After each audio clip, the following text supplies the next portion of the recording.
Thank you, Derek. A high-profile visit and a lot of talk over the algae crisis plaguing Southwest Florida's waterways, but there's no real action to report tonight. A Southwest Florida congressman invited state and federal officials to get an up-close look at this toxic blue-green algae plaguing our canals as tons of polluted water from Lake Okeechobee are dumped on us via the Caloosahatchee River, which empties along our coast, where the toxic red tide algae is compounding the problem by killing off so many fish. 4 in your corner Sam Sosa is on Fort Myers Beach to explain.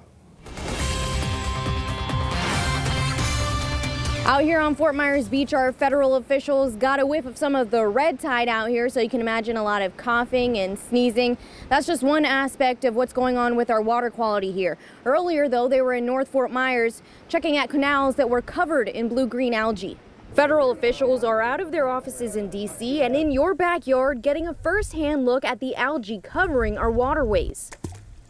Congressman Francis Rooney invited them here to smell what some of you are smelling every day. I can smell it plenty. Yeah, well, that's you guys. Can everybody smell it enough? Oh, yeah. People who live on boats at the Paradise Marina in North Fort Myers listened in as county officials talked to representatives from the EPA and Department of Interior, explaining why the water looks like this. It accumulates in the really thick mats. Alongside Rooney, a district commander colonel from the Army Corps of Engineers and officials from the South Florida Water Management District. The congressman says after talking with some of our federal leaders, he has ideas on how to get Southwest Florida some financial relief. I think that there's things in the Commerce Department, maybe the Interior Department, maybe the EPA, where we could get some relief for small businesses or hotels or things that are losing customers. But William Zariski was left with other questions. What could be done immediately? Why is the water release still coming off, and why hasn't a reservoir been built? Mainly because he's concerned about health risks associated with the algae if something isn't done to permanently stop it from coming into our water. We live in a marina, and my wife is 8.5 months pregnant now,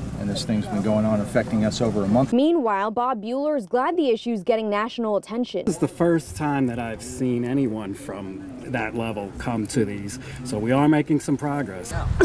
The federal tour ended on Fort Myers Beach, where red tide has been choking the life out of our sea creatures, many telling me releases from Lake Okeechobee are what's making this year's red tide so bad. Congressman Rooney says that would make sense. Phosphorus and nitrogen will exacerbate the impact of the red tide and maybe make it last longer.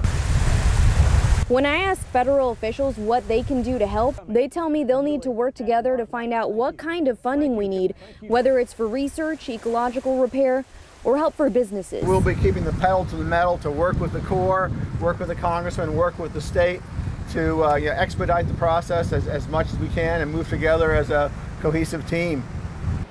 Next, Congressman Rooney says he's focusing on getting as much money as he can to build a reservoir south of Lake Okeechobee as fast as possible. On Fort Myers Beach, Sam Sosa, Fox 4, in your corner.